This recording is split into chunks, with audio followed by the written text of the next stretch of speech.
Halo semua, izin memperkenalkan diri, saya Priscila Palumpun dengan NIM 122370143 dari Program Studi Teknik Pertambangan Angkatan 22. Nah, di sini saya akan menjelaskan materi minggu ke-7 mengenai mata kuliah valuasi tambang. Nah, dalam minggu ke-7 ini terdapat agenda yang tertuang dalam format laporan akhir studi kelayakan. Pada bab yang ke-13 mengenai investasi dan analisis kelayakan.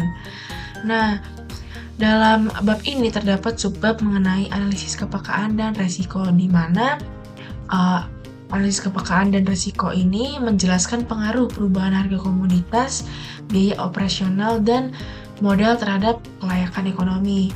Biasanya dijabarkan berupa tabel kontribusi kegiatan pertambangan terhadap pendapatan negara meliputi sektor pajak dan juga pon pajak. Lalu terdapat assignment yaitu sensitivity analysis atau analisa sensitivitas. Jadi, analisa sensitivitas itu merupakan suatu teknik yang digunakan untuk mengukur seberapa besar perubahan pada suatu variabel dapat mempengaruhi hasil akhir dari suatu modal ataupun proyek. Nah, dalam konteks studi kelayakan proyek pertambangan, analisis sensitivitas itu digunakan untuk melihat bagaimana perubahan pada asumsi-asumsi dasar, seperti harga komoditas, biaya operasi, dan juga tingkat bunga. Nah, apakah asumsi-asumsi ini dapat mempengaruhi kelayakan ekonomi proyek? Nah, maka itu perlu dilakukan analisis sensitivitas. Lalu,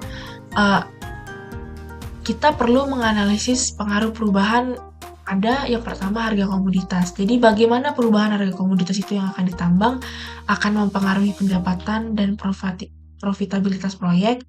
Lalu yang kedua ada biaya operasi. Jadi bagaimana perubahan biaya operasi akan mempengaruhi biaya produksi dan profitabilitas proyek, serta juga modal. Jadi apakah modal itu akan mempengaruhi biaya pendanaan proyek dan kelayakan keuangannya? Maka kita harus melakukan analisis sensitivitas itu dengan beberapa tahapan. Yang pertama dengan mengidentifikasi variabel kunci. Jadi kita menentukan variabel-variabel yang paling mungkin berubah dan memiliki dampak yang signifikan terhadap proyek. Lalu yang kedua itu kita menentukan rentang perubahannya. Jadi kita menentukan batas atas dan bawah untuk setiap variabel yang akan diubah. Lalu yang ketiga itu kita mengulangi perhitungan. Jadi kita mengulangi perhitungan kelayakan proyek dengan mengubah nilai setiap variabel kunci satu persatu. Akan tetapi mempertahankan nilai variabel lainnya dengan konstan.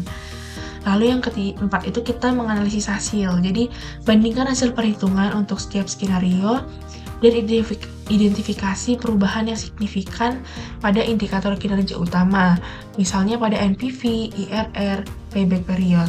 Lalu yang terakhir itu memvisualisasikan hasil dengan mempresentasikan hasil analisis dalam bentuk grafik ataupun tabel untuk mempermudah pemahaman. Nah, mungkin sekian saja penjelasan mengenai materi minggu ke-7 dari saya. Kurang lebihnya mohon maaf. Terima kasih.